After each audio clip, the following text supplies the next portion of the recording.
All right, we are looking at two-column proofs.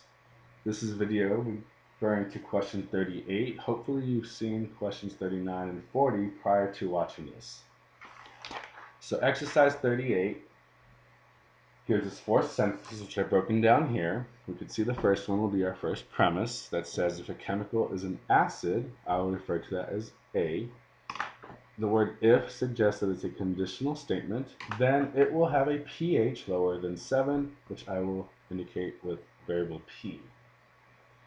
Continues with premise 2. The chemical is an acid, which we've already established is variable A, or the chemical is a base, which we will assign the value of B.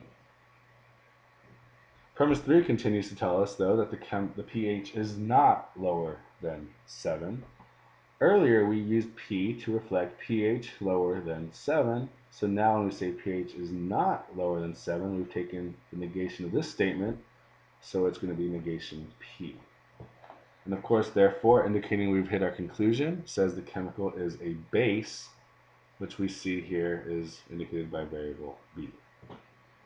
So again, our goal is to take these three premises and combine them with conjunctions each and end with this one final conclusion. As always, you're going to list your premises that you've established. And remember that if for whatever reason these premises are not done correctly, this whole process will be thrown off. The reason for these, as always, is that we must list our premises because this is what we're going to use to work with and combine through conjunctions. So what we see is I have a conditional statement, a disjunction, a single variable. Of course, we know when we use the rules that we refer to in our cheat sheet, it's going to be using only conditional statements with other conditional statements or conditional statements with variables. So I could see I could take a conjunction of statement 1 with statement 3. And let's see what this gives us. Now, eventually, as you start becoming more familiar with these rules, you will see why this needs to happen. If A then P and not P, will B logically imply something, and what it will logically imply is not A.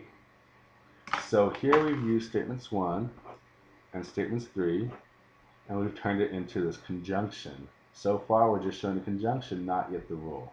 However, now that we've taken statement 4 and we've applied a rule, this logically implied statement 5 not A through the rule of modus tollens. And again, referring to that cheat sheet, we see that modus tollens, what it will do is take our starting statement, if P then Q, and end with these variables switched and negated. If not Q, then applies not P. And that's exactly what we see here. If A then P and not P implies not A. That was modus tollens done to step 4. So now we're left with statement 2 and statement 5. However, we can't combine these two because, as you know, our rules use conditionals typically and not disjunctions. However, we know we can change at any point a disjunction to a conditional using the rule DC1, and we're going to apply that to step 2.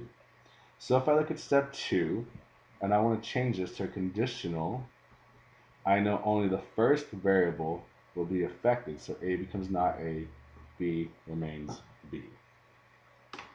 So I've taken 2, I've used it, and I've completely transformed it to 6.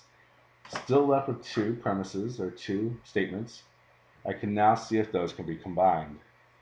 Well, as you know, a conjunction can occur between a conditional statement like number 6 and a single variable like number 5.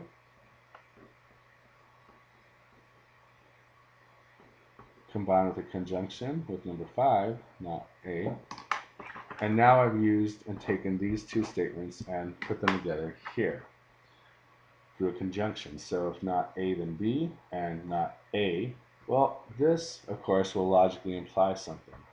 If you look at what we have so far, not A, then B, and not A, then that should imply B, according to the other modus law of modus ponens that says the order and the type of statements stay in place, PQ, PQ.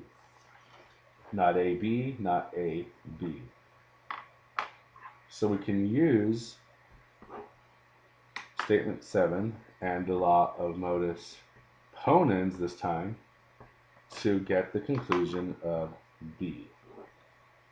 Now verifying what we started with, B is exactly what we wanted to end with as a conclusion, and B is exactly what we have ended with, so this two-column proof has now been validated. Again, as you work on the review for the final exam, and as you look at the final exam, the steps may be provided, however some blanks may be there, but the main thing is knowing the reasons and seeing when those rules are applied. All right, that concludes these 3 videos. Thanks for watching.